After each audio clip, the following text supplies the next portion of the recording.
आज है 14 फरवरी 2026, दिन शनिवार। Welcome back to clean news MP. चलिए देखते हैं मध्य प्रदेश की 25 फटाफट बड़ी खबरों को। इससे पहले आप न्यूज को कहां से देख रहे हैं, हमें कमेंट में बताना बिल्कुल ना भूलें। साथ ही हमारे फेसबुक पेज को भी फॉलो करें। फेसबुक पेज का लिंक डिस्क्रिप्शन में दिया गया है। सीएम मोहन यादव देंगे 33वीं किश्त, 3 बजे खातों में पहुंचेगी राशि। मध्य प्रदेश की लाडली बहनों के लिए बड़ी खबर है। शनिवार 14 फरवरी यानी आज को मुख्यमंत्री डॉक्टर मोहन यादव 33वीं किश्त जारी करेंगे। दोपहर करीब 3 बजे डीबीटी के जरिए 1.25 करोड़ से ज्यादा महिलाओं के खातों में 1500 रुपए ट्रांसफर किए जाएंगे। अब तक सरकार 50,000 करोड़ रुपए से अधिक की राशि जमा कर चुकी है। इन गलतियों से रुक जाएगा पैसा, लाडली बहनों के लिए जरूरी खबर। लाडली बहना योजना को लेकर बड़ा अपडेट है। 2026 में 60 साल पार करने वाली महिलाओं की किश्त रुक सकती है। योजना का लाभ केवल मध्य प्रदेश की विवाहित विधवाएं, तलाकशुदा महिलाओं को मिलता है जिनका सालाना आय 2.5 लाख रुपए से कम हो, आधार अपडेट ना हो, बैंक खाते में आधार सीडिंग या डीबीटी सक्रिय ना हो, समग्र आईडी में त्रुटि, अधूरे दस्तावेज या ई-केवाईसी न कराने पर भी किश्त अटक सकती है। निजी स्कूल की मनमानी पर रोक, अब बाजार में खरीद सकेंगे किताबें और ड्रेस।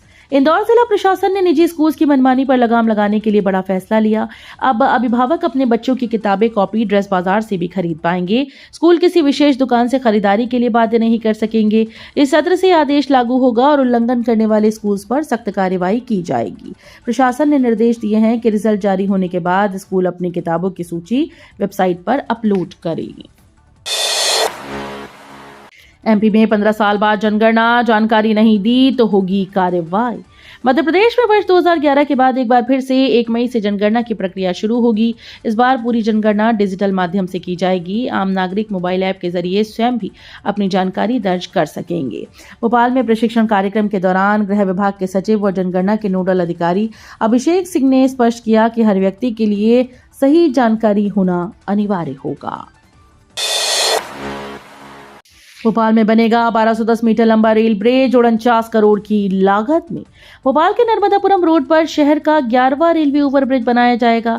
ये ब्रिज बावड़िया कला चौराहे से आशिमा मॉल तक बनाया जाएगा और इसकी मंजूरी दे दी गई। Engineering, procurement and construction model पर बनने वाले इस ब्रिज की लंबाई 1210 मीटर होगी। इससे कोलार, बावड़िया कला, सलैया, गुलमोहर और त्रिलंगा जैसे इलाकों से कटारा हिल्स, बाग सेवनिया और बाग मुगालिया मिसरोद की दूरी 3 से 4 किलोमीटर तक कम हो जाएगी। कृषि विश्वविद्यालय में पारंपरिक फसलों पर प्रशिक्षण, किसानों को मिला संरक्षण अधिकार प्रमाण पत्र। जवाहरलाल नेहरू कृषि विश्वविद्यालय के जेनेटिक्स एंड प्लांट ब्रीडिंग विभाग ने पादप किस्म संरक्षण और कृषक अधिकार विषय पर 1 दिवसीय प्रशिक्षण कार्यक्रम आयोजित किया। स्वामी विवेकानंद सभागार में हुए इस आयोजन में कुलपति डॉक्टर प्रमोद कुमार मिश्रा मुख्य अतिथि रही। कार्यक्रम में देसी धान की पारंपरिक किस्में उगाने वाले किसानों को रोली, तिलक और पगड़ी पहनाकर सम्मानित किया गया। एमपी के 1.32 करोड़ हितग्राहियों को राहत, सर्वर ठीक होते ही राशन वितरण फिर शुरू।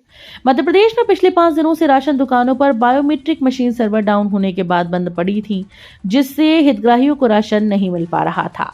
अब तकनीकी गड़बड़ी दूर कर ली गई है और शुक्रवार को फिर से बायोमेट्रिक मशीन सुचारू रूप से काम करने लगेंगी।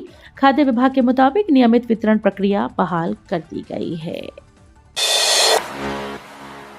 एमपी बजट 18 फरवरी को कर्मचारियों की निगाहें डीए और वेतनमान पर।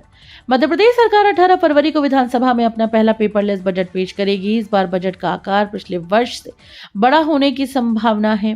मांगों को लेकर सरकार से स्पष्ट प्रावधान की मांग है। कर्मचारी प्रतिनिधियों का कहना है कि केंद्र के समान 3% महंगाई भत्ता दिया जाए और स्थायी कर्मचारियों को 7वें वेतनमान का लाभ सुनिश्चित किया जाए। बिछड़ौद में कांग्रेस कमेटीज का गठन, प्रकोष्ठों में अध्यक्ष नियुक्त। कांग्रेस ने बिछड़ौद में संगठन विस्तार की प्रक्रिया शुरू की। गांव चलो बूथ चलो अभियान के तहत ग्राम स्तर पर कमेटीज का गठन किया गया और प्रकोष्ठों में अध्यक्ष नियुक्त किए गए। यह अभियान प्रदेश अध्यक्ष जीतू पटवारी और उज्जैन जिला अध्यक्ष महेश परमार के निर्देशानुसार आयोजित किया गया। इसका उद्देश्य ग्रामीण क्षेत्रों में संगठन को मजबूत करना, कार्यकर्ताओं की सक्रियता बढ़ाना और स्थानीय जन समस्याओं को उठाना है। केंद्रीय मुद्दे पर सियासत तेज, तेहरा गांव में फिर होगा सर्वे। केन बेतवा लिंक परियोजना से प्रस्तावित आदिवासी और ग्रामीणों के प्रदर्शन को अब कांग्रेस और सपा का समर्थन मिल गया है। मुआवजा बढ़ाने की मांग को लेकर आंदोलन के बीच नेता अमित भटनागर की गिरफ्तारी के बाद हालात तनावपूर्ण हो गए थे और 40 से अधिक लोगों पर एफआईआर दर्ज हुई। इस बीच छतरपुर कलेक्टर पार्थ जायसवाल ने तहसीलदार आदित्य सोनाकिया की अध्यक्षता में 5 दल गठित कर तेहरा गांव में दोबारा सर्वे के आदेश दिए हैं। एमपी में उद्योग नियम होंगे आसान, 28 प्राथमिक क्षेत्रों में सुधार की तैयारी। मध्य प्रदेश सरकार व्यवसाय और उद्योग से जुड़े नियम कायदों को सरल बनाने की दिशा में बड़ा कदम उठाने जा रही है। मंत्रालय ने हुई ease of doing business task force की बैठक में मुख्य सचिव अनुराग जैन ने विभागों को 31 मई तक 28 प्राथमिक क्षेत्रों में सरलीकरण के प्रस्ताव देने के निर्देश दिए। सरकार का दावा है कि प्रदेश पहले से सुधारों में अग्रणी है। अप्रैल से शुरू होगा स्वच्छ सर्वेक्षण का जमीनी निरीक्षण, अधूरी तैयारी से अंक कटने का खतरा। स्वच्छ सर्वेक्षण 2025-26 का जमीनी निरीक्षण अप्रैल से शुरू होने की संभावना है। इस बार कुल 12,500 अंक तय किए गए, जिनमें 10,500 अंक ऑन ग्राउंड असेसमेंट के लिए और 2,000 अंक सर्टिफिकेशन के लिए हैं। सर्टिफिकेशन के अंकों में 1,000 अंक ODF plus, ODF double plus और वाटर प्लस श्रेणियों के लिए और 1,000 अंक गार्बेज फ्री सिटी के लिए रखे गए हैं। एमपी की मूंग हानिकारक, किसानों से खरीदी पर दिग्विजय सिंह का बड़ा बयान। मध्य प्रदेश के मूंग किसानों का मामला राज्यसभा में गर्मा गया। कांग्रेस के वरिष्ठ नेता और पूर्व मुख्यमंत्री दिग्विजय सिंह ने इस मुद्दे को उठाया। उन्होंने कहा कि पिछली बार अधिकारियों ने केमिकल पेस्टिसाइड का हवाला देकर मूंग को हानिकारक बताया, जिससे सरकारी खरीदी में देरी हुई। किसानों को फसल कम कीमत पर बेचनी पड़ी और व्यापारियों को फायदा हुआ। दिग्विजय सिंह ने अधिकारियों की अव्यवस्था और खरीदी प्रक्रिया में हुई देरी को लेकर कड़ा सवाल उठाया। एमपी में आंगनवाड़ी सहायिका भर्ती, 30 साल से अधिक अविवाहित महिलाओं को 10 बोनस अंक।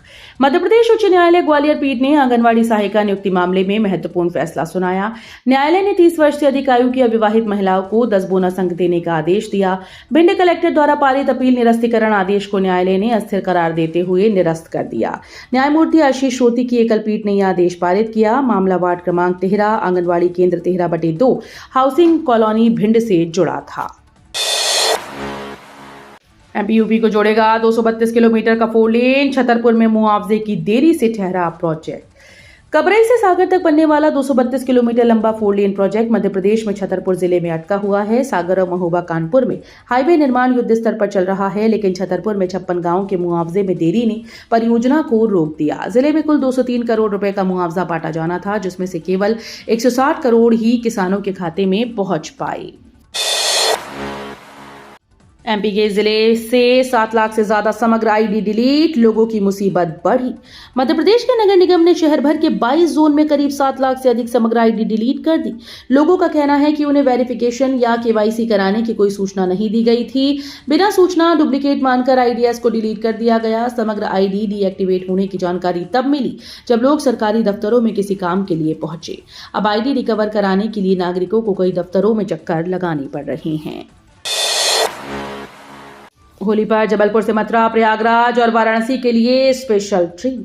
रंगों के महापर्व होली के अवसर पर रेल प्रशासन ने स्पेशल ट्रेन का संचालन करने की तैयारी की है। जबलपुर से मथुरा, प्रयागराज, वाराणसी के लिए ये ट्रेन यात्रियों को धार्मिक पर्यटन और रंगोत्सव मनाने में राहत देंगी। पश्चिम मध्य रेल ने अयोध्या और दिल्ली के लिए 2-2 स्पेशल ट्रेन चलाने का निर्णय लिया। ट्रेन 2 से 11 मार्च के बीच सप्ताह में एक दिन संचालित होगी और अयोध्या धाम व हजरत निजामुद्दीन स्टेशन तक 2-2 फेरा लगाएगी। काला झंडा कांड पर गरजे जीतू पटवारी, बोले पानी मांगा तो लाठियां मिली। एमपी के शहडोल में शुद्ध पेयजल की मांग को लेकर हुए काला झंडा विरोध ने अब सियासी रंग ले लिया। जन आक्रोश रैली में पहुंचे कांग्रेस प्रदेश अध्यक्ष जीतू पटवारी ने पुलिस प्रशासन पर जमकर निशाना साधा। उन्होंने कहा कि एक गिलास शुद्ध पानी मांगा तो लाठियां मिली। पटवारी ने चेतावनी दी कि यदि कार्यकर्ताओं पर दोबारा बर्बरता हुई तो कांग्रेस बड़ा आंदोलन करेगी। अवैध खनन वन अधिकारियों पर हमले और नाबालिग छात्र पर केस दर्ज करने को लेकर उन्होंने प्रशासन की कार्यप्रणाली पर सवाल उठाए। 24 साल बाद फिर खुलेगा अटल खेल संकुल का स्विमिंग पूल, मई तक तैयार। करीब 24 साल से बंद पड़ा अटल खेल संकुल का स्विमिंग पूल अब फिर से शुरू होने जा रहा है। ड्रेनेज लाइन का पानी पूल में आने के कारण इसे वर्षों पहले बंद करना पड़ा था। लगभग 1 साल पहले इसके जीर्णोद्धार का कार्य शुरू हुआ, जिसे मई तक पूरा करने का लक्ष्य रखा गया। अधिकारियों का दावा है कि मई माह से खिलाड़ियों और युवाओं को यहां अभ्यास की सुविधा मिलेगी। पूल के दोबारा शुरू होने से शहर में खेल गतिविधियों को नई गति मिलेगी। एमपी में गिद्धों की वापसी, 10 साल में दुगनी हुई संख्या।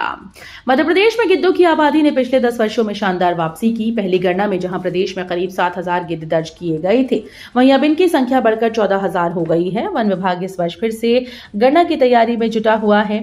वल्चर एक्सपर्ट दिलशेर खान अधिकारियों और कर्मचारियों को विशेष प्रशिक्षण दे रहे हैं। पिछले 25 वर्षों से गिद्ध संरक्षण में सक्रिय दिलशेर खान 2007 से वल्चर कमेटी के सदस्य भी हैं। हाईकोर्ट के 2 अहम फैसले, बीएनएस से राहत, अब मानना पर एजी अनुमति अनिवार्य। मध्य प्रदेश हाईकोर्ट की ग्वालियर खंडपीठ ने 2 महत्वपूर्ण मामलों में अहम फैसले दिए। पहले मामले में बीएनएस की नई धारा 304 लागू होने के बाद झपटमारी के आरोप में दर्ज लूट का केस समझौते के आधार पर समाप्त कर दिया गया। कोर्ट ने आरोपितों के सुधरने के वादे को स्वीकार किया। वहीं अम्बेडकर विवाद से जुड़े मामले में अदालत ने यह स्पष्ट किया कि आपराधिक अवमानना याचिका दायर करने से पहले महाधिवक्ता कार्यालय की अनुमति लेना अनिवार्य है। अनुकंपा नियुक्ति अधिकार नहीं, ग्वालियर हाईकोर्ट ने पुलिस नौकरी की अपील खारिज की। मध्य प्रदेश हाईकोर्ट की ग्वालियर खंडपीठ ने महत्वपूर्ण टिप्पणी करते हुए कहा कि अनुकंपा नियुक्ति कोई मौलिक अधिकार नहीं, बल्कि विशेष परिस्थिति में दी जाने वाली राहत है।